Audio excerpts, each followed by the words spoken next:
Дозволете да ве информирам дека денеска за прв пат на увид ми беше доставен постигнатиот договор меѓу премиерите на Република Македонија и Република Грција. На средбата што изутринава ја имав со премиерот Заев и министерот Димитров, им кажав дека ова е нивен личен договор, нивна лична одлука и нивна одговорност. Им укажав дека овој штетен договор представува напуштање на досега изградените суштински државни позиции, а кои беа потврдени и на последните две лидерски средби.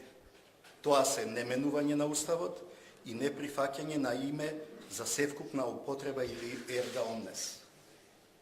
Ваквиот штетен договор, кој е единствен во историјата на човештвото, за мене е недостоинствен и неприфатлив. Со него се крши Уставот, законите и се рушат државните институции. Нема да легализирам политички дивоградби. Владата не смогна сила и храброст да изградиме заеднички став и да се постигне национален консензус. Целиот овој преговарачки процес се одвиваше несериозно, неодговорно и нетранспарентно, зашто сведочи и крајниот резултат. Почитувани граѓани, текстот на договорот е поразителен за Република Македонија. Со него не се предвидува само промена на уставното име, туку промена на преамбулата, како и на сите членови од Уставот, каде се спомнува името и термините произлезени од името Македонија. Дали е патриотизам да се менува преамбулата и да се избрише државно-правниот континуитет на Република Македонија, Крушевската република и јасно? Дали е патриотизам бришење на членот од Уставот за заштита на македонското малцинство во соседните земји? Дали е достоинствено да се информираат сите членки на Обединетите нации дека сте го промениле уставното име?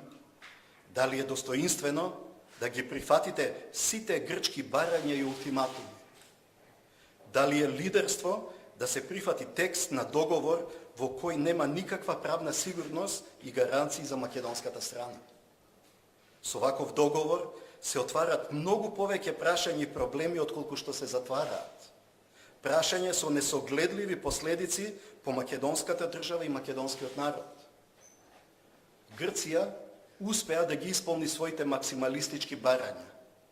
Одговорно тврдам дека тоа што го направи со македонците во Грција, сега преку овој договор настојува да го направи со македонците во Македонија. Со ваков договор не се јакне македонскиот идентитет, туку се деградираат веќе стекнатите права кои ги имаме во Обединетите нации.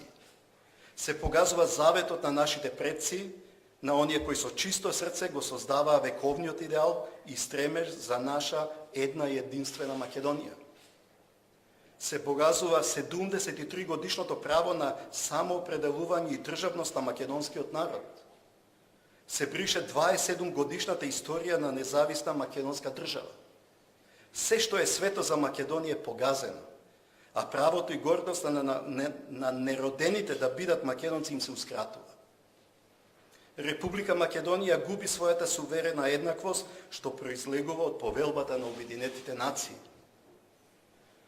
Повикувам да се престане да се злоупотребува остварувањето на нашите стратешки цели и определби.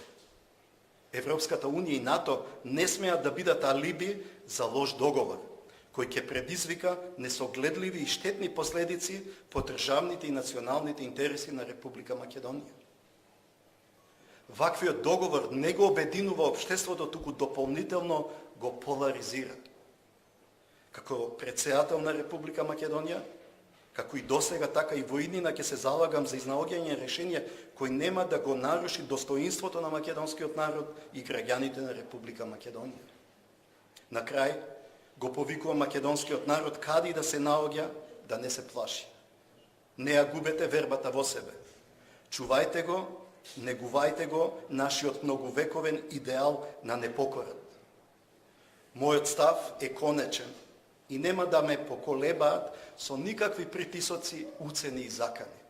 Нема да поддржам и потпишам ваков штетен текст на договор.